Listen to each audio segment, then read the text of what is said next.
Greetings, fellow armchair imagineers. Blue Dragon 5 here. Houston Disney Debates Year-End Edition. Just our little way of putting the old year to bed and anticipating the new year. Tonight's topics: best 2025 Disney release, worst 2025 Disney news, and most anticipated 2026 Disney release. So without further delay, grab your noisemakers, shake the champagne, and cue the fireworks at Main Street as we head to the arena! In this corner, the Polynesian quote-unquote funny man who scoffs at shaved ice and chooses a scoop of only Bluebell mint chip ice cream. It's Tiki! You are such a dick, Dragon, when it comes to my stand-up. You are my friend. I haven't seen Is This Thing On yet, but Bradley Cooper apparently plays like Will Arnett's best friend who's like jealous that he's getting into stand-up. And Dragon, you are Bradley Cooper. You are Bradley Cooper. I hope you you're haven't even seen the movie yet. You're the Oscar villain of 2023. Right. Anyways, introduce the next person. In the opposing corner, a man who sheds a tear at a man who sheds a tear at the thought of Link Hogthrob, and the only person who cries during the Aristocrats is Pegron. Hello. Don't ever invoke that name in this holy place again.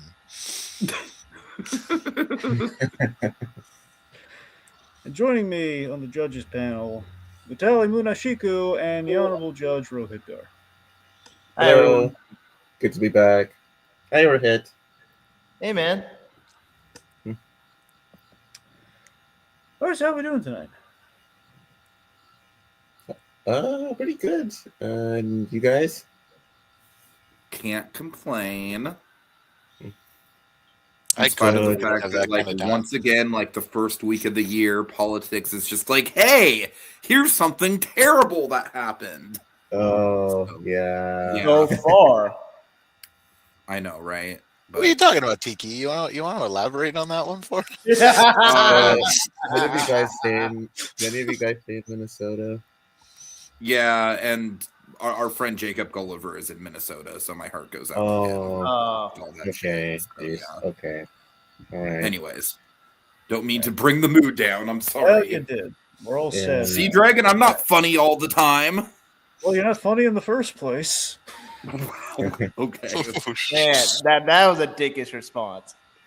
No, just all the time. Whenever the stand-up thing gets brought up, I'm just constantly catching strays with this dude. That's his stand-up. Anyway. So, let's review the rules for our merry little game going into the new year. All right, so the way it works, as usual, we got 3 rounds. The way it works is you reveal your pick, give your opening statement, and then it's fight to the finish until you hear this sound. R2-D2, the bell. You hear that? There'll be time for the judges to vote on who made the most compelling argument, and whoever gets the most votes gets the point for the round. At the end of 3 rounds, I present to both of you a shiny New Year nickel.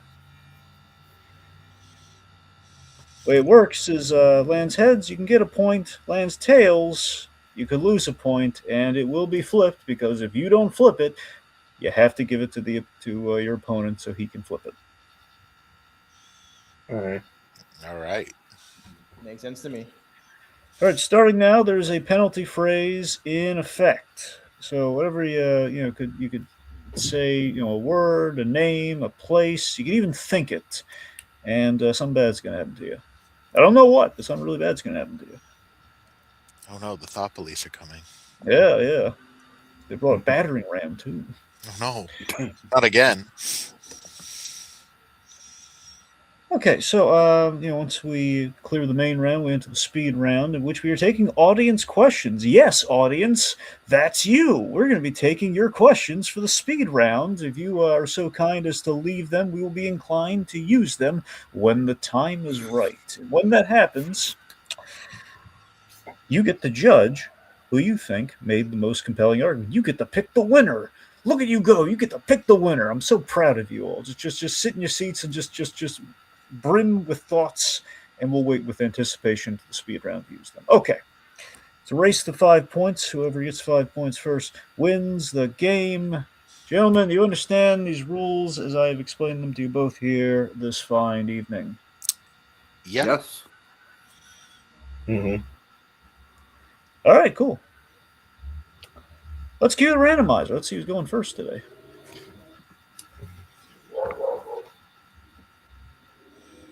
All right, Pegron going first, followed by Tiki. Has that happened before? Okay. I feel like it's always been Tiki first. I don't know.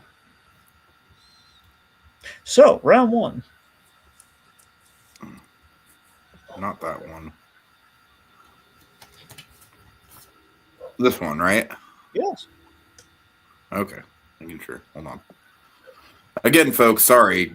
Our tech guy, Jacob Weil, is out, so you're just going to have to deal with me, and I'm not nearly as capable as he is. It's okay, Tiki. Also, Dragon, what do you want the banner color to be? I don't know. What's festive? Silver. You want me to try and match the purple of the castle, like that pink purple? Can you? I can try. Something like hold on, let me get it a little darker.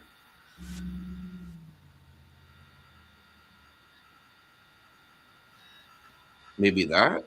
All right, Rohit, be my color eyes here. What do you think? If you're wanting to match the castle, I would say maybe make it a little lighter. That's good. All right. That. We're all set. All right, cool. All right, round numero uno. Pegron. Yes. I went with Andor Season 2. All right, Andor Season 2. I Tiki. went with Test Track 3.0. All right. Pegron, opening statement. All right. So, I mean, to start off, Star Wars has been in a rough spot. I think everybody kind of agrees on that. Whether you like the new stuff or not, it's kind of one of those franchises that over the last decade at this point, it's kind of fallen in a lot of people's minds. And I do think that the one thing that 99% of the fan base can agree on is that Andor fucks. And that's kind of where we were left at a couple years ago when season 1 wrapped up. We got all kinds of news that it was supposed to be a 5-season thing, and then it was getting cut down into just 2 seasons, and every 3-episode arc was going to take over a year.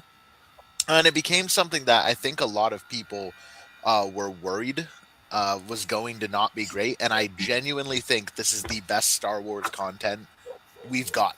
Like, this isn't just an amazing Star Wars show. This is an amazing show. This is like HBO Max quality of this is like Golden Age Game of Thrones quality TV, right? This is something that I think is a masterpiece. I think it's something that can stand on its own or within a franchise. It really adds a lot, but it's also just phenomenal performances from phenomenal storytelling. And ultimately, I just think out of everything that Disney put out in all of its categories and all of its facets, I don't think anything tops season 2 of Andor.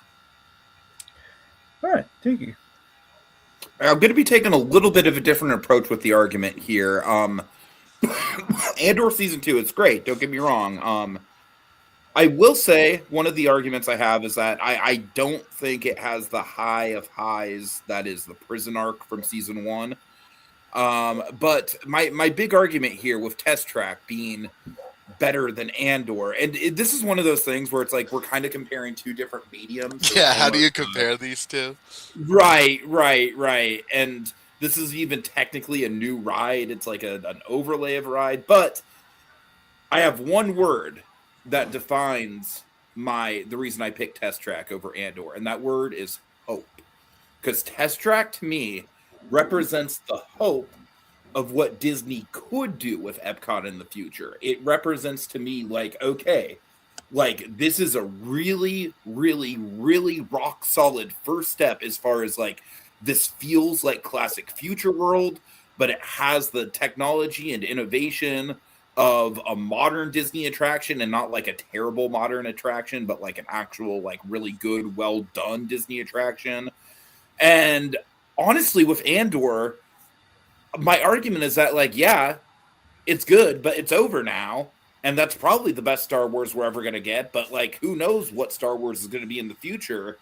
Whereas I feel like Test Track is a beacon of hope. Whereas Andor, it's almost frustrating that we're likely never going to get anything as good.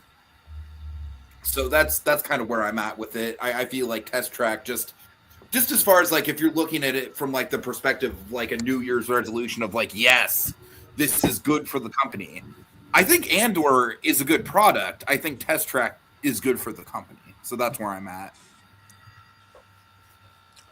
All right, boys, fight it out.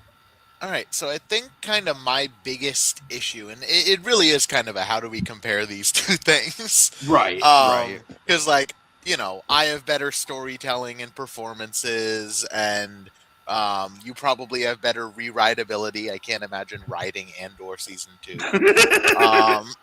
So it's kind of it is a difficult thing to compare and contrast. And it's also difficult because I've not been personally on Test Track 3 yet. I've seen it. I've watched the videos of it. And I think it looks good. I will absolutely give you that. I think it is an upgrade from Part 2. I think kind of where my biggest issue is it's not better than Test Track 1. I think Test Track 1.0 is still the best version of Test Track. And I think that given Test Track 1.0 exists, it's hard to be like, yeah, this is amazing, where Andor Season 2 ups what Andor Season 1 did. And I agree that, like, the One Way Out episode is probably the best episode of the series. I do think that the massacre on Gorman is one of the most pivotal pieces of like Star Wars content. We've known about the Gorman massacre since before the prequels even came out. This is like old canon stuff. And getting to see it for the first time it's harrowing. It's like a truly amazing piece. And I think that from like episode, 8 or 9 of the, like, I think 8, it happens 8, 9, 10, 11, just boom, boom, boom, boom, 4 perfect episodes of TV, right? One after another, after another, after another. And then episode 12 is kind of the calm after the storm and the calm before the storm, which leads into Rogue One so beautifully. I think this is just kind of like, I think it's perfect. Like, I really hesitate to, like, besides like the first arc of it being like good, great even, but like not masterpiece. No, okay, hold on. I'm going to stop you right there because, frankly, my guy, I cannot get into that first arc. The first arc to me is just, it's painfully slow. It's like, it does not have any momentum of what season 1 had. And yeah, like, there are good elements of the season for sure. I just think, and honestly, I feel like you kind of laid it out yourself that like season 2 is a bit of a compromised product, because you're right. We were going to get the different seasons, and it does kind of leave the season feeling both sort of like rushed and in a way sort of like weirdly like dragged along at the same time, because it's rushed as far as the individual arcs, but it's dragged along as far as like it's covering like way too much story for what should be one season of TV. So it does it well, but I just think as far as Test Track, they just knocked it out of the park. And I have not been on Test Track 1.0, so I'm in kind of the same boat as you as far as like I've seen videos of it. I have been on Test Track 3.0, so I feel like our kind of experience level is kind of matched there. But what I will say is that Test Track 1.0, like, it's good for what it is, and it might be even a little bit more atmospheric as far as like the set designs. There is a lot of projection mapping going on in Test Track 3.0. There's probably a little bit more, actual like physical set pieces in the first version. But like I said, it all comes down to tone. It all comes down to mood and atmosphere. And when you are on that ride, and I can say this is like the case, like even more so when you're actually riding it in person, you feel that old Epcot vibe. Like it genuinely feels like you are riding a ride that is designed by the same people that designed like Living with the Land. It like, even though it's two radically different rides, because this is obviously going to be a lot more thrilling, and unlike Living with the Land, the second half doesn't fucking suck. Shots fired. Living with the Land catching strays. Well, we can fight that one. You're just floating through a fucking greenhouse. And it's What's fucking the awesome. appeal? It's a greenhouse. It's fucking awesome. Right. You're talking to the wrong person about this one. See, I think my biggest issue with Test Track 3.0 is it leans a little too heavy into like the AI kind of aspect of it. Like the car, it's a smart car. I just think that's going to age poorly. I think the idea of having this like smart car that tells, all the stuff that it has going on, like sure, it works as like a character in a ride, but it's very AI coded. It's very much kind of pushing the AI features within GM products. And I don't see that being a great look as we continue to develop in the AI field. And as so basically, Pegron, what you're saying is between your choice for this and between your choice for the second question, you're basically like, I'm taking the woke perspective tonight. I'm taking the woke. Essentially, yes. I'm going full woke tonight. Okay, look, AI is a scary thing for sure, but AI is also one of those things where it's like I feel like if anything were to capture the actual potential of it, and there is potential there, as long as it doesn't get compromised, and that's the big if, right? Right, by two giant massive multimedia corporations. Yes, but we're talking Epcot Center here. We're talking Epcot Center vibes. And yeah, it might be like kind of like a Wizard of Oz man behind the curtain thing. But I think that this is showing off the positive elements of what AI can bring into our lives. And I don't necessarily think that, like, I mean, if you're going to get all high and mighty over this, then you might as well get all high and mighty over, like, the fact that the ride vehicle in Transformers, the ride is an Autobot. I mean, like you said, I feel like it does a really good job of just characterizing the ride vehicle. And I think and I don't really think it emphasizes like, hey, AI is the future. Like, I think it's just, I literally think when I go on the ride, I literally think it's just a way to personify the ride vehicle more than anything else. I really don't think they stress it that much. I think it's stressed enough that it's noticeable. I will emphasize that I did not go through the main queue. I just went through the single rider line. So I don't know. Maybe they set it up more in the actual queue. I don't know. When I'm on the ride, I barely notice it though. When I'm on the ride, I'm just like, okay, this is cool. It's like this is like what they promised here was very much just a kind of like a World of Motion style dark ride mixed with the Test Track loop, and that's exactly what we got. And with Andor, like I said, I think my problem with Andor isn't the fact that it's not a good season, because it is. It's the fact that it's messy. Star Wars is a fucking mess right now. Yeah, but that shouldn't reflect on an amazing like individual piece. Like Game of Thrones ended. I almost think that does not make House of the Dragon bad.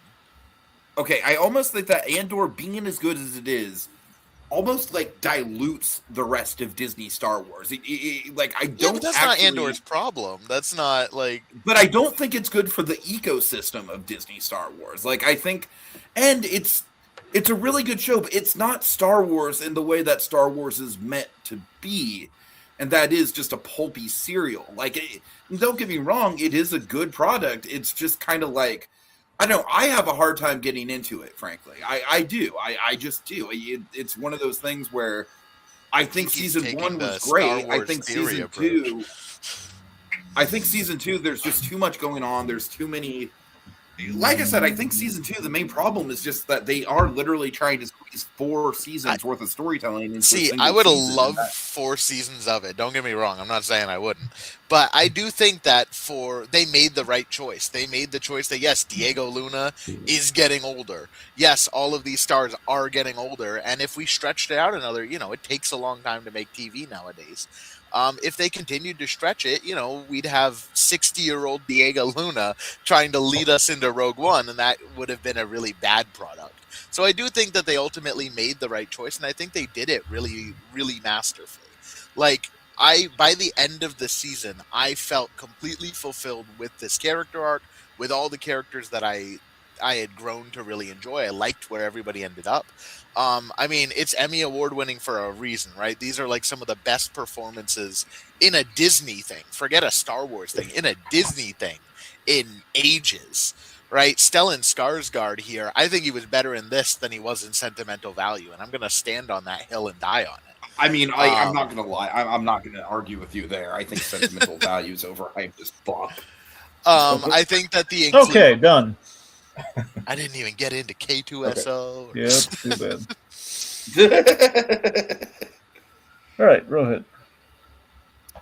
Okay, so I will say this as a disclaimer. I was this close to giving it to Pegron over the diss on Sentimental Value, but I wanted, in evaluating the arguments, I felt that there was more substantive criticism and analysis of the flaws of Andor season 2 that I think were pertinent. I think for me, it felt weird that for both of y'all, you kind of talked about, oh, this is an improvement upon the prior thing. Whereas I feel like for asking about what's the best Disney release of 2025, it would be interesting to compare how this is the best in this particular area or domain. But with that being said, I think there was just a little bit more of a substantive push and takedown of Andor season 2 faults. So my point goes to Tiki.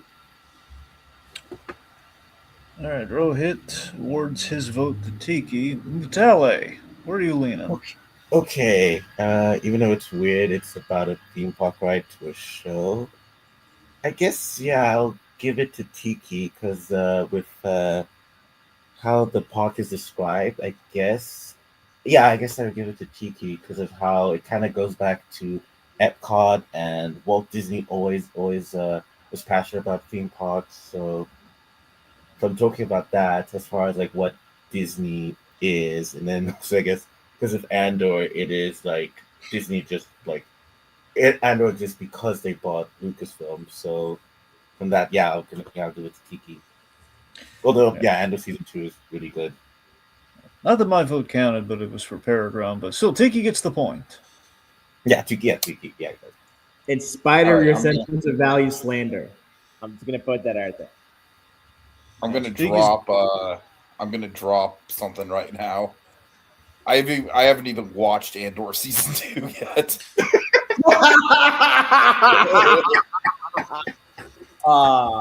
What a great. I'm halfway in Andor season 2. I haven't finished, but what I've seen, it is good. Dude, but honestly, that first arc, I watched the first episode and I do not feel compelled to continue. Like, I'm sure it gets better as it goes along. I know I need to catch up on it. You got to get off the planet, and it gets exponentially better. No, I get that. It starts so slow. Yeah, so did season 1. Yeah, but at least season 1 had like an inciting incident that was like an actual hook right at the beginning. Yeah, you're right. Mon Mothma's marital issues. That's super exciting. I was riveted. I don't know about you. I was on the edge of my seat. Are they going to get to? Is there such a thing? In that show, man. Just their marriage stuff. I don't care about her marriage. Okay, I like the whole thing that happens in season 2 with her, but it takes forever to get there. No, I thought the wedding was awesome. Getting drunk girl wasted, dancing. It was awesome. Good. Tony Gilroy has all of us on his shit list for our comments. Not me. Tony Gilroy's my boy. Tony Gilroy, I defended your product against these people who haven't even watched it. I prefer Dan Gilroy. Literally everyone has watched it besides me. That's Mhm. funny. I gotta appreciate you doing like that. All right, that brings us to let's see if there's any good comments here, real quick. Just Code Geass tearing my pick down again. What else is new? Well, that we got to put on the screen. I mean, let's. Good hot take. Code Yeah, Geass, let's do see. not slander Orson Krennic that way. He was the best part of the fucking first couple episodes. In terms of Disney Plus shows that have I don't know Mendelsohn, I think that even what I saw of Secret Invasion is more memorable than what I saw of. Oh, that's bad. Oh no! wow, I mean, I haven't seen Yeah. Andor yet. I do not sign off on That's that. that's just a Code Geass take, and Yeah. Yeah. Hey, remember, Honestly, he could be judging your fate later. I'd be nice to Code Geass. honestly, Geass isn't gonna rule in my favor anyway. I honestly, don't know. I Maybe would if love you if argue Chris better. Grass had a podcast on Spotify and just had a wider audience, just to see people's reactions to it. Code Geass, you have the opinion of opinions. I got to give comments. Also, really quick, Little Blue asks, how come there was no debate for last month? 2 words, Eli. 2 words. Holiday scheduling. All right. Okay, so Dragon, should we move on? Yeah. Round 2. What was the worst piece of Disney news in 2025? And I want to reiterate, folks, there were a lot of options. I mean, a lot. But these two, they went very unique in their choices. So just bear that in mind. Pegron. I went with what is objectively their worst business strategy move in a long time, probably since like the Walt Disney blaming workers for unionizing thing. That is establishing a new Disney park type experience in the UAE. Ooh. And I went with Lilo and Stitch joining the $1 billion club, which basically means like, hey, we're just going to keep doing these live action remakes forever. We're never going to stop. Okay, Pegron, opening statement. I mean, if one of these two stories is going to really hurt a lot of people, it's mine. My story is the one that hurts people. His story is the one that says, oh no, we're going to keep doing the thing we've done for a decade and we weren't going to stop doing anyway. Uh-oh. Like, we've known they're going to keep making them. They've had a bunch of these live actions in the pipeline anyway. We're going to get fucking Tangled. We're going to get Hercules. We're going to get, Frozen down the line one day. We'll probably get 16 more Lion Kings. We knew this. This is not news. And the fact that Lilo and Stitch made $1 billion is not shocking to anybody either. It's a remake of a beloved movie. They've all made $1 billion. This would have been news in 2015 when Cinderella came out. If it made $1 billion, it would have been like, holy shit. We're in 2025 at this point. We're done. Like, it's all right. Yep, they're gonna keep doing live action. Establishing a park type experience, which is the phrasing that they use too. Not a park type experience in a country that is pretty famous for utilizing slave labor to construct things, to actively oppress a lot of Disney's main fan base, which would be LGBT and queer audiences. A lot of people who work at the parks are of those origins as well. This is just a really bad move. This is a tasteless move. It's a politically suicidal move, honestly. And the fact that they're not even committing to calling it a Disney park is cowardly. So I think this just overall was just a bomb that should not have ever been dropped, and I think it's bound to be just a huge financial loss if they ever get it off the ground. Okay, Tiki.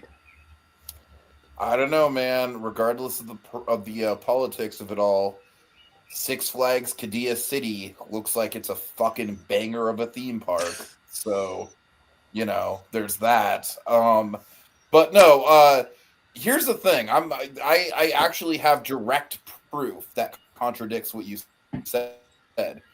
They did actually put the Tangled remake on hold until Lilo and Stitch overperformed.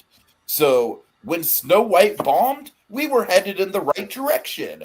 But Lilo and Stitch was just an absolute course correct where it was like, oh, never mind. We're not even going to slow down with this shit. We're just going to go full speed ahead. And before you know it, there's going to be a live action fucking Emperor's New Groove starring Timothy Chalamet as Cusco and Aquafina as Yzma and a poor 60-year-old Patrick Warburton reprising his role as Kronk. And it's going to be fucking awful. And it's your fault, Pegron. All right. Okay, let's fight it out. Specifically. First up, I didn't like Lilo and Stitch, so I fail to see how this is my fault. We knew it was going to make $1 billion. This is not news. Everybody knew, like, at the beginning of the year, when all the TikTokers did their, what's going to make $1 billion this year, they all said 3 movies. They said Zootopia 2, check. Lilo and Stitch, check. And Minecraft, basically check. Like, it's one more re-release and it's there. We all knew it. Lilo and Stitch is beloved, and Disney is soulless, and its audience stands for nothing. Lilo and Stitch was going to make a lot of money. The little girl who plays Lilo is adorable. That doesn't mean I have to like it, though. Like, you don't. I don't like it. Hope that it would underperform. I also hoped it would underperform, but we all knew it was going to. And I said that doesn't mean I have to. That doesn't mean I have to like the fact that it made money. No, I don't like that it made money either. I was genuinely hoping that it wouldn't. Yeah, I'm with you. I was genuinely hoping that at the very least it wouldn't be $1 billion club movie. I agree, but I knew it was going to be. It's just so the fact that it is $1 billion club, it is still news, I think. Yeah, but it's news kind of in the same way that you wake up on Christmas on Christmas morning and there's presents under the tree. It's kind of one of those news. It's like, oh my God, Santa's here. Well, yeah, it's Christmas. Yeah, except this time the present is going to be Josh Gad starring as live action Quasimodo. That's going to be it probably will be, and people are going to eat it up, and it's going to make $6 bajillion, and it's still not going to be news because we all know it. The Lion King made $1 billion, Aladdin made $1 billion, Beauty and the Beast made $1 billion. Mufasa bombed. Okay, in the spirit of Mufasa, though, all I want to do is see these live action remakes go bye. I agree. I'm not saying like the news is not the news that you picked is that Lilo and Stitch made $1 billion. Yeah, okay. The news that I picked is genuinely going to impact people, and the worst part of it all, like even beyond the political stuff, is they don't even tell us what it is going to be. They won't even. Okay, that is the part of your argument that I actually think is pretty. I think that's pretty flat, just because it's pretty much Disney's MO to be like, hey, we're working on something. Right, which, if anything, is going to be a trend that needs to fucking stop. It's Disney throwing out vague concept art and being like, yeah, maybe. Like, Josh D'Amaro started that shit. Maybe, possibly. Yeah, Josh D'Amaro started that shit in the D23. We've known live-action remakes happen. And it's just kind of a whatever. They make money, and eventually that money does go into some good projects like Andor Season 2 down the pipe. Like, if it's going to take $1 billion Lilo and Stitch to make Gato come out next year, which I think looks really good, like from the very little bit I've seen, looks good. It's like it's an interesting concept. Like, cool. All right. If it's going to take $1 billion movie to pump a little bit more blood through the veins, I will take a bad $1 billion remake. What I won't take is something that is going to negatively impact a lot of people is going to actively use slave labor. Like, this isn't hypothetical. This is literally the UAE is known for using slave labor contracts and is also not even gonna be something because they won't even fucking tell us what it's gonna be. It's a park type experience. What does that mean? Are we getting a park? Are we getting a hotel? Are we getting downtown Disney? Are we getting nothing. What is this going to be? They dropped So this my without argument with having. that, though, is that like if you're so worried about like the politics of it and the slave labor and stuff, like you're right, it could literally be nothing. It could be like a Disney Park VR experience or something. So I feel like that dilutes your whole political thing right off the bat, because if it's No, not because a they're brand new still. park, But they're still funneling Disney money, which is going to be the billions of dollars that Lilo and Stitch brought in. This is where it's going to, and it's going to still be giving money to the people. so Like, so not the according people, to your the argument, corporations. Lilo and Stitch making $1 billion is bad. No, this is worse. You literally just said it. Lilo and Stitch making $1 billion is also going to fund good projects. It is a non-story. That's my point. I'm not saying it's good that it made $1 billion. I'm saying it's a non-story. It is not the worst story of the year. This is the worst story of the year. A story about Lilo and Stitch making $1 billion, again, is I hate to harp on this point because I know I'm going to get called out for it, but it's not a story. It's like, yes, we all knew it was going to make money, and yes, these live action movies keep making money, and yes, they are going to keep making live action movies. We've all known this, and I didn't believe them for a second when after Snow White flopped, they're like, maybe we're going to stop, because no, Snow White was never going to make money. People have been bitching about that for the last fucking 13 decades, right? Nobody cared. Like, The everybody original just Snow White is not 13 decades old. hyperbole. But we all knew Snow White was going to fail because nobody likes Rachel Zegler, right? The internet hates her. I don't have an issue with her, but whatever. The internet hates her. There was a Black Mermaid 3 years ago. Like, there's, the angry mob. Lilo and Stitch was going to make money because they didn't race swap anybody. This park type concept, this park-like experience, is actively going to take away from human rights. Lilo and Stitch takes away an hour and a half of time that I could have been doing something else.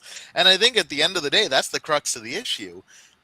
Would you rather have a soulless cash grab or a soulless slave labor infused anti-LGBT possible like AI corporate backed, because that's what UAE is right now, huge capitalist empire place that is only welcoming to a very tiny group of people? Which one sounds like a better deal? I'll take the shitty Lilo and Stitch remake. And like, I don't know. That sounds. It's not a story to me. It's not a story. It's not an issue. Where mine is very much an issue. Okay. Thank you. That you, was Arthur. very uncomfortable to argue, dude.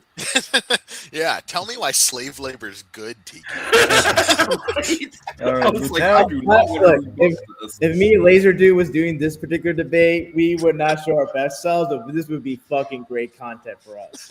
Oh my god, it would, yes. All right, Lutale. Oh, okay. Before I say it, I just want to say I'm shocked. The worst Disney news. None of you guys picked the open AI thing that. See came up that? with Disney when you I can didn't make even your think of that. That's such a good point. Yeah. yeah. Need a lot Okay, of news to but- pick from. A lot of news. Yeah, to pick that's from. the first thing that would have come to mind about worst Disney news. But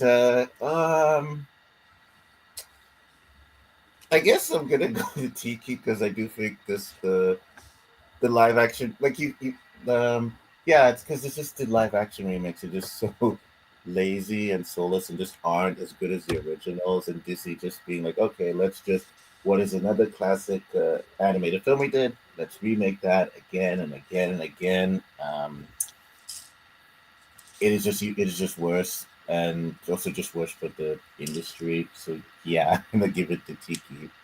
All right, my vote is for Tiki as well.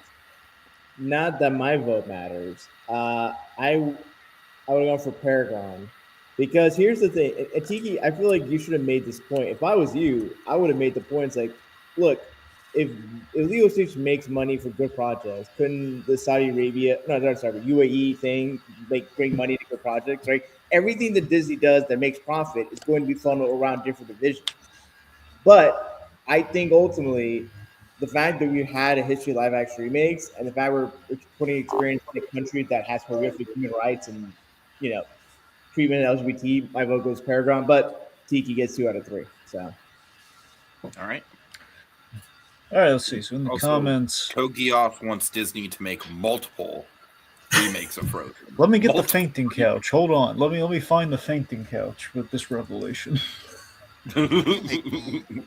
Like, are we putting time between them, or are we just like No. live action remake, 2D animated And remake? it's a new. It's remake? everyone's new annual. It's the new Christmas. Okay, it's happening every year now. there will be a remake per Middle Eastern country that has a human rights abuse history. Right. That's what the tag part. It'll be just Frozen in UAE. Frozen, entirely composed of slave One's based on the labor. deleted scenes from Frozen. No, it's all Josh Gad scenes. Well, I will say, Timothy Chalamet as Cusco would kind of be hilarious to see. Aquafina's Yzma. I think he could do it. That's got Yeah. range. Well, that'd be weird. I think, what was the Emperor's New Groove, like the Empire? Was it like Aztec or Incan. something? Incan. Okay, yeah, so to have like a white guy like Timothy Chalamet. I mean, they had play that David would be- Spade. I mean, he's got range. You don't know. Yeah. David Spade was Cusco initially, and that's the whitest man alive. That's true. That's very Objectively, well. that's He's true. the third whitest man alive. Let's be very clear about that. Well, yes, actually, that's a good point. Hold on. We have a graphic and everything. We're not going to show it to you, but people know. Well, people I might show it to you if I can find it. Kogi, yes, I'm gonna fight you for saying Aquafina would make a good Yzma. I will find a Chili's, meet me there. I will fight you. Yep. See, graphic proof. That's the symbol of Tiki. That's what our flag looks like. It's David I. Pierce skiing in a blizzard, wearing an all-white snowsuit. Niles, that's us. Okay, Right. all right. This That's is the that look bring- of people who think Lilo and Stitch is worse than slave labor, by the way. Well, that's more him than me, but you know. All right. All right, Dragon, So- we haven't checked in a while. Has the word been said at all? Have I told you the word's been said? No? I think you know. Okay, I'm just making Fair sure. enough. No, I'll tell you. Not yet. All right. No, you're all good. So far. Okay. All right, round number 3. Pegron and I both picked the most hipster ass fucking picks we could possibly like. This is so stupid. Yeah, were you expecting like Toy Story 5 from the two of us? Because you weren't about to get it. This is one of Avengers- the reasons Jacob called in sick tonight, folks. He was sick of all these dumb answers. That's what he called him. Avengers Doomsday didn't cross my mind for half a second. Oh my god. Shit. He read the Insane. draft blue chunks and said, I can't come in today. All right. I went with Ready or Not 2. Here I come. Tiki. Such a stupid title. I went with Whale Fall. All right. Yeah. So first off, Ready or Not 2, directed by the guys from Radio Silence. They did the last couple Scream movies prior to Melissa Barrera's firing, where they then left Scream 7. Fuck Scream 7, by the way. We're not watching that. But they also did Abigail, a movie that I thought was a blast. And now we're getting into a sequel to Ready or Not, which I genuinely thought was one of the most fun original horror movies of the last couple years. It introduced us to Samara Weaving, someone who I think has become a scream queen, kind of in her own right. It's bringing in Catherine Newton, an actress that I think is great in a lot of the stuff that she's been in, barring Ant-Man, but that's its own thing. And we're going back into the world of Ready or Not. This, for those who haven't seen the movie, it's a woman gets married into a rich family. They have a game night, and she draws hide and seek, which is the worst thing you could draw, and then she has to survive as the entire family tries to kill her. We're now going into a sequel to it. The trailer looks just like an absolute blast, just like the first one was, and I think it's going to be amazing, and I'm really excited for it. Tiki? So Whale Fall is essentially 127 hours, except instead of a dude getting his arm caught in a rock, he's in the belly of a fucking whale. How does that not sound like an amazing movie? Dude, I'm sorry, but the original Ready or Not, it was not for me. I am getting really, really, really sick of the whole, like, oh, aren't rich people weird and evil and crazy? Like, I don't know. I'm getting really, really sick of the whole, like, eat the rich commentary, and I don't think this is a movie that requires a sequel at all. I don't even really know where you can go with this concept. So, yeah, I mean, I will gladly take a movie that's like a standalone, original, bottle episode type survival movie with a really, really cool, interesting, intriguing hook of a concept, rather than basically horror slop. Okay. Let's try to kill each other with words. I read Whale Fall. This is not a movie. It's not a movie. I've read the book. It's a good book. I really enjoyed the book. This is not going to be a movie. This is going to somehow and some way just completely not work. It is, and I'm sorry I didn't tell you that I read the book, Tiki. This was my little secret. Okay. I didn't tell you I didn't watch Andor season 2. It's a good book, and I think it's like a good time, like as a read. But I don't see how it works as a movie. Have you seen 127 hours? I have, and it's not 127 That's how it works as a movie. Hours, because getting digested by a whale will kill you. You will be dead within a couple minutes. Whale stomach acid is very strong. You really have to suspend your disbelief for 127 hours here. No, Ready or Not 2, it's going to be slop, but slop positive. It is going to be slop in that this is going to be a fun, bloody, gory time. And if you're into that kind of movie, which I very much am, it is the type of thing that, no, you're not going in for the biggest commentary. This is not going to be the Hereditary of the year. But that's what these fucking Eat the Rich movies are trying to do. No, and they've got their head up their ass with it. And I'm sick of it. It's such a cliche. And this series fact, does if you want to not talk have politics, its head up its ass. Look, if you want to talk politics, let's just talk about this whole trend of like these multi-billion-dollar studios making Eat the Rich movies that satirize rich people. I'm sick of it. I don't want any. I literally could go my whole life without watching a single other one of these movies. Wow, Tiki hates fun.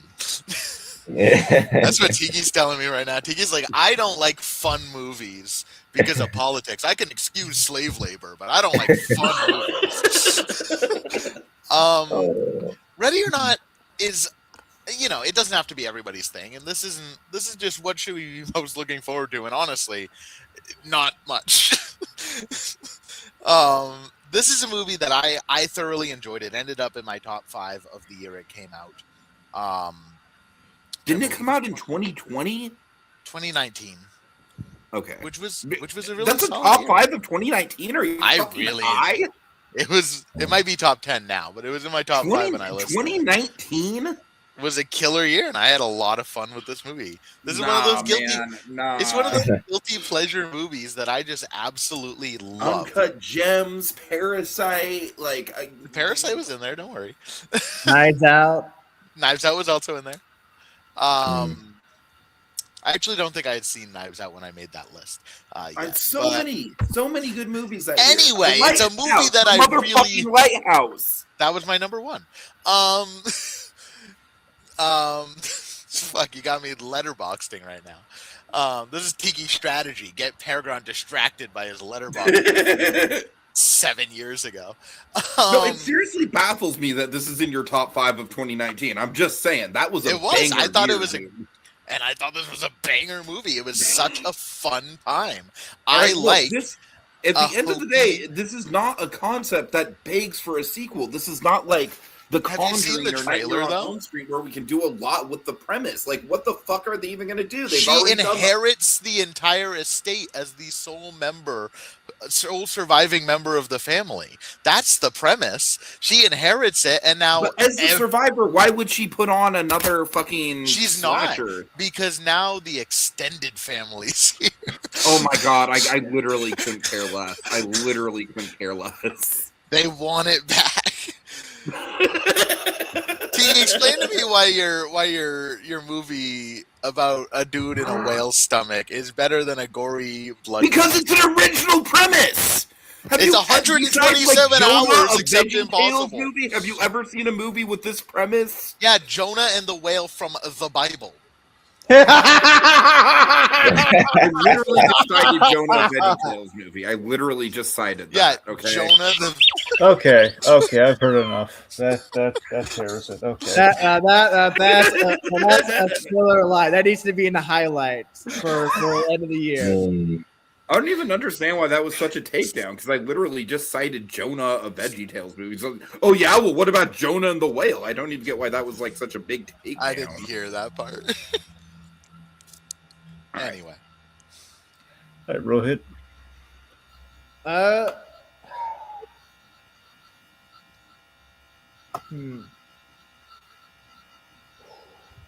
This is kind of tough because, on one hand, I do understand Tiki's point about how kind of cynically tongue-in-cheek making art that's about the rich made by the richest companies in the world. However, a person being stuck for several hours inside of a whale, and if I just didn't feel like Tiki gave more beyond just that. And it's like, oh, it's 127 hours, but in a whale, I think for me, double or nothing with what Pegron described. It's like, oh, this was the immediate family and this is the extended family, and so all the kind of height. Like, I think there's a little bit more to look forward to see what can be done what can be seen to outdo the original double Ready or Not film. So my point goes to Pegron. Mutele. I guess I think I'm gonna give it to Pegron, who talked about who was it that did Whaleful again? I'm sorry, what? Who talked about Whaleful? Was it Tiki? Tiki talked about Whaleful. Okay, yeah. Tiki Give picked it to Tiki Whaleful. for I Whaleful, talked because I won't lie. I guess 127 hours in a whale sounds actually pretty interesting. Yeah, that's a little bit more interesting. Although I admit I have not seen Ready or Not, the first one. But yeah, I don't know. That premise. I did see it, but I barely remember interesting. anything about it, dude. It's a blast. Not a memorable movie for me. Okay,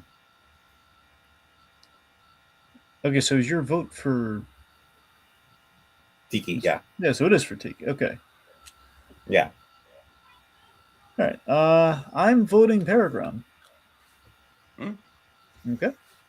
Okay, so that means All right. 2-1. has one. I have two, but let's see how the coins shake out. All right. Well fought 3 rounds. On to the New Year nickel. All right, let's see. So, I guess I'll offer it first to Pegron.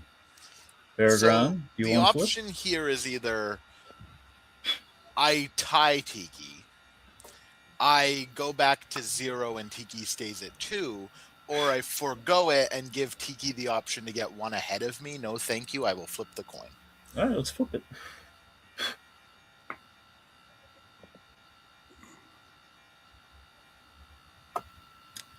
Hey. Okay, and just to be clear, the option here is either I flip it or Pegron flips again. That's right. Now Tiki can flip it.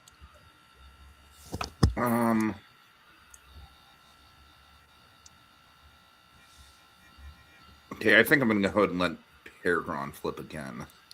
Okay. All right. See what's going to happen. Hey, Oh, well, we're extra back. one. Good instinct. Good instinct. Yeah, there you go. All right, so nothing happened. Okay. Right. All right, that brings us to the speed rounds. The way speed round works is it's 40 seconds followed by a 30 seconds followed by a 15-second rebuttal. We are taking audience questions, which I see a few. Again, folks, if you want to throw any in as well, we'll be inclined to use them, and you will judge the round. You'll judge who made the more compelling argument, who gets the point. Of course, speed round usually separates the men from the boys, so ignore what you see on the scoreboard, folks. It won't stay that way very long. Rules are the same. First to 5 points wins. Do you understand the rules? Yep. All right. Should we go with the audience question first, or do you want to do the Muppet question first? Are you asking me, Matali? Yes. Let's go with the Muppet question. You're going to go start with the Muppet question, then we're going to get to our audience question. Yeah. Okay. Which Muppet should have a memoir / record the audiobook for said memoir? As in a Miss book about Piggy. their life. Okay, so Tiki's got Miss Piggy.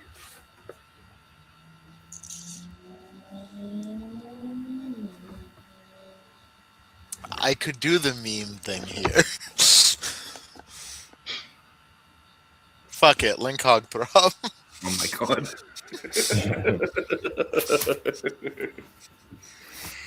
All right.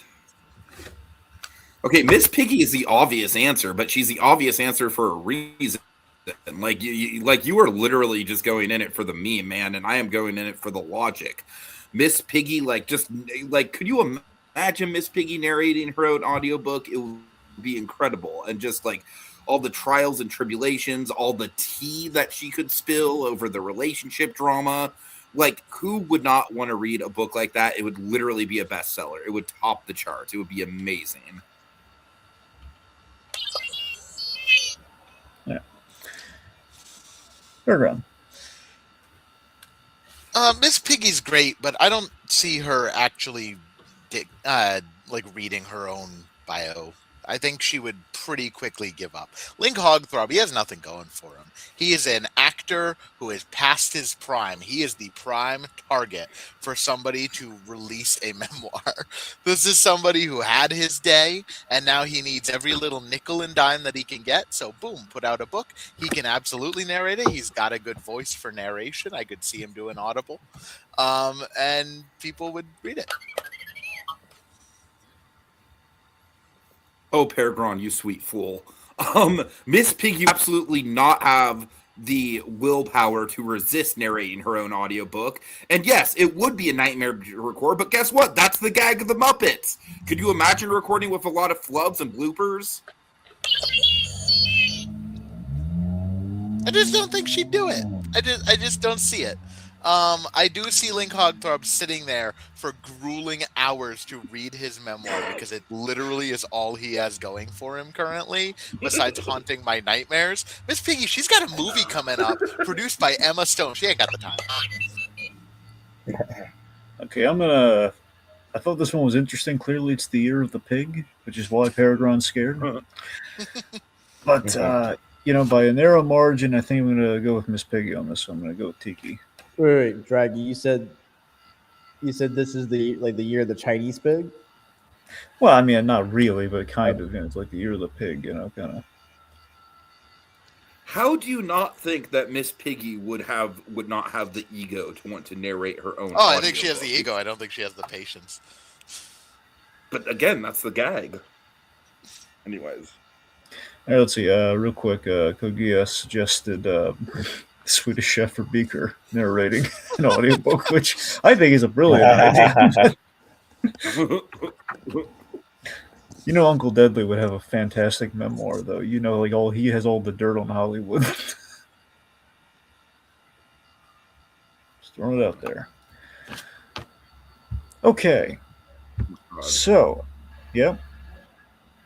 No, I'm trying to get rid of that banner. Sorry. Okay, good. All right, okay, so let's go with our audience question. Looks just want to make sure there's nothing beyond the one I'm just seeing here. Okay, that's the one. All right, so Kogias, anime fan, in the comments, he throws out, if you could spin the planet around and change history like Superman, like the end of the Donner Superman movie, which Disney film would you erase from existence? Bum bum bum. Beauty and the Beast, the live action Beauty and the Beast. Okay.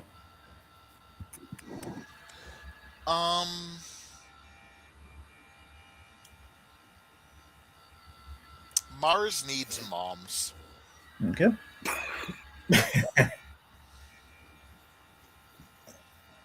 Okay, 1 second. I mean, I feel like we're coming at this from two completely different perspectives. Mars Needs Moms is a wet fart of a movie that literally nobody cares about. Beauty and the Beast, like, you want to talk about cosmic shifts that, like, caused us to get the inevitable, like, hellstorm of fucking live action remake slop that we're in. Look no further. They were good before this. We had shit like Cinderella, Kenneth Branagh's Cinderella before this. But this set the template. Mars Needs Mom's a fever dream that haunts my nightmares, and I fucking hate every second of it. And the fact that it exists is a blight on Disney's record. This is a movie that utilizes the horrifying early 2010s like motion capture type of animation. It is one of the ugliest things ever produced. It is one of the most disgusting things ever produced. It is something that the fact that it exists taints Disney as a brand far more than like money grubbing capitalism ever could. I don't know, dude. I think money grubbing capitalism is kind of taking Disney as a brand right now as we speak. Like I said, it's just the question, like Mars Needs Mom, that movie existing or not existing does not affect the overall timeline the way that Beauty and the Beast does.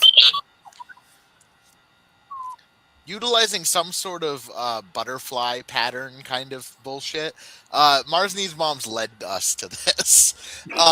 It's just a horrific movie. It's something that really just shouldn't exist. It's something that it really just is a blight on animation as a whole. All right, Kogias, you can decide. Who gets the point? I can't believe neither of you two went for the most obvious answer possible. Which would be... Which one's that? The Song of the South. Oh, I mean... Well, yeah, but then we don't get Zippity Doo-Dah, so, you know.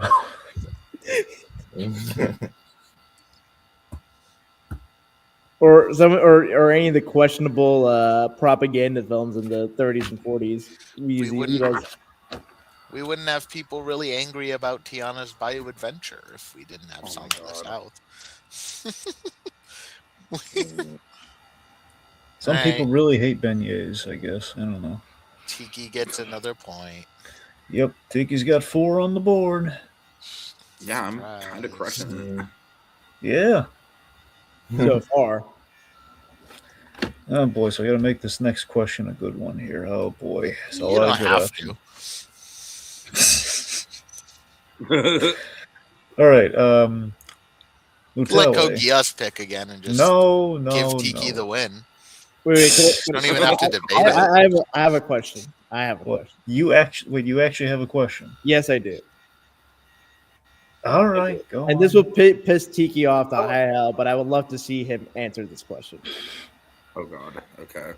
I'm still mad at him for insulting me earlier, so go on. Which Disney animated film could make the best live-action remake? I think we must have done this question before, but sure, I'll bite. I mean, my answer is going to be the same answer that I've probably given before, which is The Black Cauldron.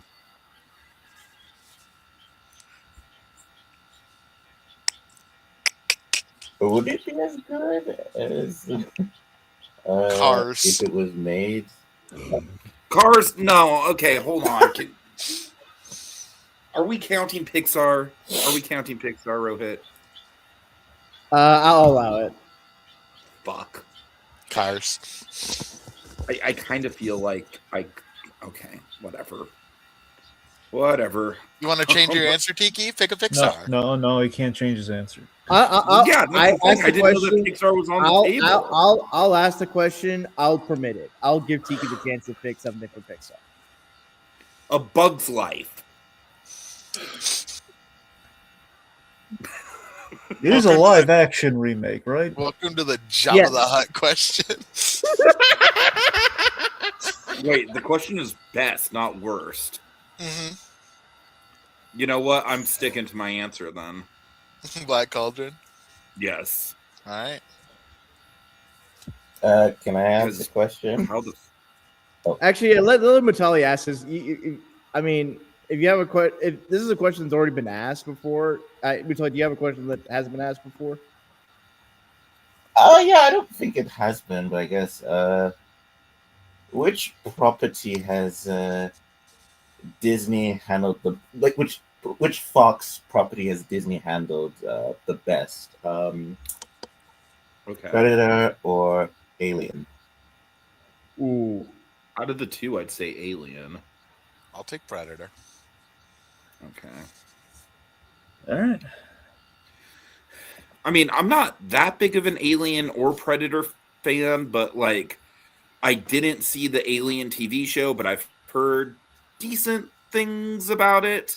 And I did genuinely like the new Alien movie. I like the new Alien movie better than I liked Predator Badlands. I will say that much. Predator is a franchise. I don't know. I'm honestly pretty apathetic about both of these franchises. I'm not gonna lie. I am the opposite. If apathetic has an opposite, I am pathetic about these two franchises. I love both of these franchises, and I do think that Predator is in amazing hands, especially under Dan Trachtenberg. He has now made 3 phenomenal Predator movies with Prey, the animated movie Killer of Killers, and Predator Badlands. I think all 3 of these movies have helped expand the franchise and have helped bring it into a life that it hasn't had since the 80s.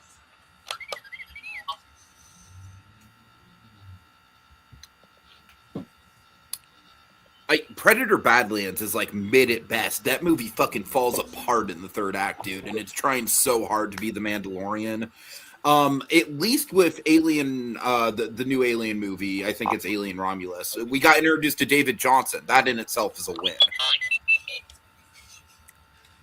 Alien Romulus is just trying really hard to be Alien. That's it. Predator has taken in different directions.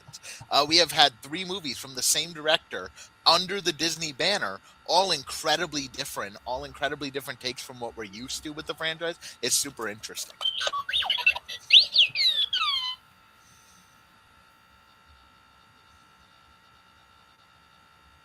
Okay. Predator Badlands is trying to beat Mandalorian. There, you went 2 seconds over. There's my 2 seconds. You went a second over. I took my second. Mutele, who wins?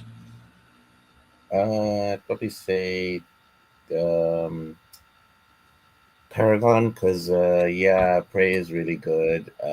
Killer is really good. I haven't seen Predator Badlands, but everything I've described, the way it's like expanding, it is pretty cool. So yeah, I'm gonna give it to him. He lives another day. Okay, now I have a fun question. I have a fun. Are you sure this time? Are you sure Yes. it's not a question they've answered many times before? I have a fun question. I have a fun question. All right, here's the question. Which Disney film, is any film under the Disney banner, Pixar, Marvel, whatever, anything under the Disney company as a whole, would be improved if you, Tiki and Pegron, respectively, were put in to either play yourselves or just play whatever character, whether you're playing some other character you're taking the place of some other actor in the movie, or you have your own original character in that movie. Okay. You know what the Lion King needs? Needs a white boy with a little bit of swag. Is this the animated Lion King or the live action? No, we're gonna go with the live action. The live action in quotes. Actually, Oh my Mufasa. God. I'm gonna take Mufasa. I'm gonna be a white boy with a little bit of swag in Mufasa. You know what? Swap me in as the Elle Fanning robot in Predator Badlands. As both of them, or just as one of them? Both of them. Both of them. I thought. It would be really It's funny like if you're Sinners. You're double too. Yes. That's, Yes. oh man. All right. This is a fun. This was the fun question. Yes, it is absolutely fun. These answers are great. I love how it's specifically Mufasa.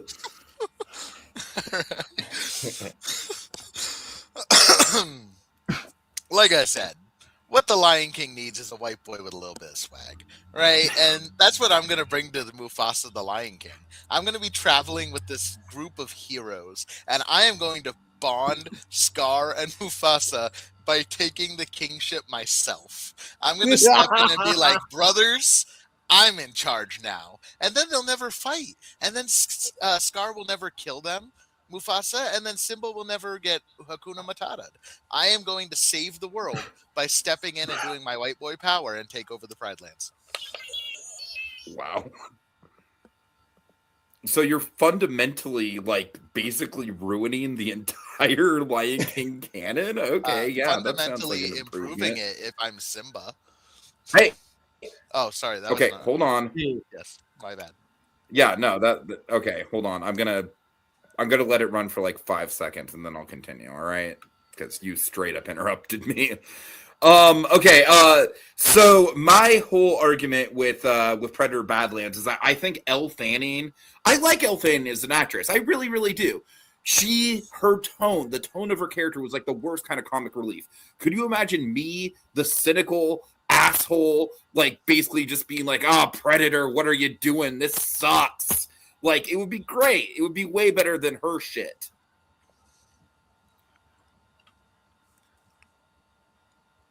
I don't want to see your ass beating up robots, Tiki. I'm sorry. It's just not something that I want to look at. What I do want to look at is me roaming the Pride Lands, beating up Mads Mikkelsen Lion, and roaring off the top of a mountain.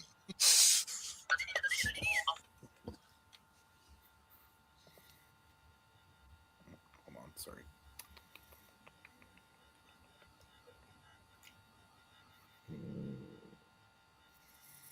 I mean, like I said, I think what I would add to this equation would be like, I would not have the MCU style quip humor. I would actually have like sarcastic, meta, dry observations and commentary about the movie.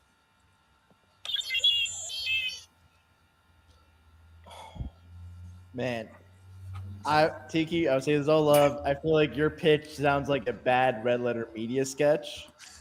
Whereas for Pegron, I'm all for white boys having motion. White boy summer, baby. Pegron gets the point. Did you just say white boy summer, baby? White boy summer's back, baby. Yeah. White boy summer's taking over the Pride Lands. White boy safari.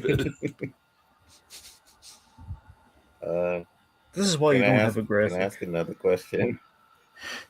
Yeah. Well, wait. Do you mean you want to ask? All right, sure. What do you got? Oh, I wanted to ask it. Just one more. Okay, who would be a better CEO to take over from Bob Iger? Dana Walden or Josh D'Amaro? I don't know who the first one is. I also don't know who I don't think anyone knows who the first one is. I know Dana Walden. I know you. Corporate politics. God dang. Y'all are a Disney Channel? My goodness. Yeah, she's like the co-chairman of Disney Entertainment. I know The name. only person I 'Cause I want to just see saw an take over article Disney about is them. Michael Eisner. Yeah, I just don't know enough about like what God. she does Okay. to like comfortably. She's like the co-chairman of this. Yeah, I just saw that, so that was a part of it. I wondered if you guys knew them. So I was like, oh, who should take over? Now, if you want us to pitch who should take over as CEO, I've got Okay, answers. actually, yeah, let's do that. Right. Okay, yeah. Michael Eisner. Okay. Yeah. Joe Biden. Pegron. Oh dear God! What? Great, just great. Man, not even Barack Obama. Nope, Joe Biden. Okay. I am not even gonna lie, I don't know what y'all. Joe Biden would add to Okay, this. goddamn, people keep interrupting me. Hold on. All right, It's okay, sorry. I'm not even gonna lie, y'all.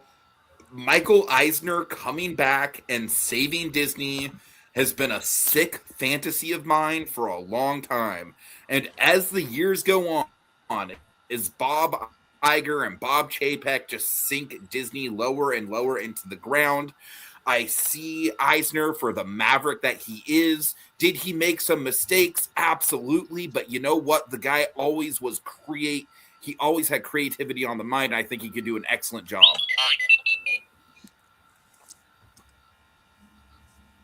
What's Joe Biden doing right now? He's not doing a ton. He's just kind of sitting there. Let's give him a job. Let's give him something to do. And you know what I think he could do? I think he could run Disney. I think Joe Biden could sit there and he loves ice cream. Disney loves ice cream. It's perfect. It's a match made in heaven. Dude's got like time on his hands. He has experience running the biggest corporation in the world. So you know what's next. And he's just like an old dude. Like he's somebody that I think could like hang out on a bench.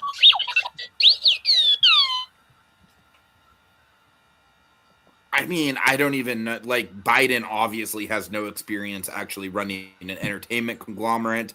Eisner obviously does. Eisner has had years and years and years to reflect on the mistakes. I think he could come in and have the greatest comeback story in corporate history.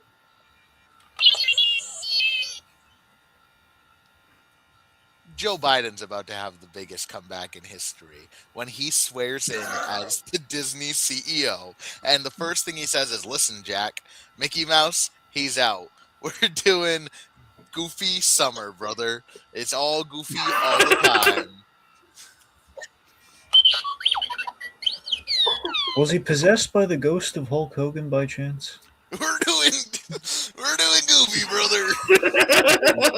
It's Goofy Summer, brother. That's Joe Biden. Isn't he like an Also, 80-year-old man? Code Geass says, I think that Steve from Blue's Clues should run Disney.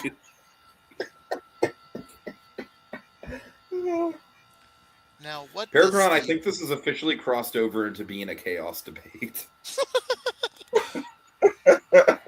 Always a chaos debate with me around. I regret so many choices tonight. It's okay. I regret a lot So I every guess day. the winner. So the winner in that situation, yeah, it's gonna be Tiki. I guess because Eisner ran Disney, so they're like, well, this guy Bob Iger ran it, left, then we had to bring him back. Maybe the solution would be let's get the other guy who ran it to come back. If we go back Although I far won't enough, lie. Disney will take over. Yeah, they'll get his frozen head and then they'll reanimate him. I think we just need some young, Joe fresh blood Biden. in there. I think we just need Yeah. young, fresh blood like But Joe- Robin Biden. Yeah, Joe Biden. Young, fresh, hip. That's your guy. And with cancer. I guess that's the thing. If he does run, will he die during his term in the company? Well, then his family gets into Already Disney got free cancer. for life. That's how Yeah. that works. Yeah. Win-win. Tiki wins. Oh man. Good job, Tiki. You really earned that one. Yeah. Mm. You really I was beat really, me in this I was release. really, I was really feeling Goofy Boy Summer. Thank you. Rohit and I are on the same page here. I'm just imagining Bob Iger's just watching this and he's going, "Do I not?"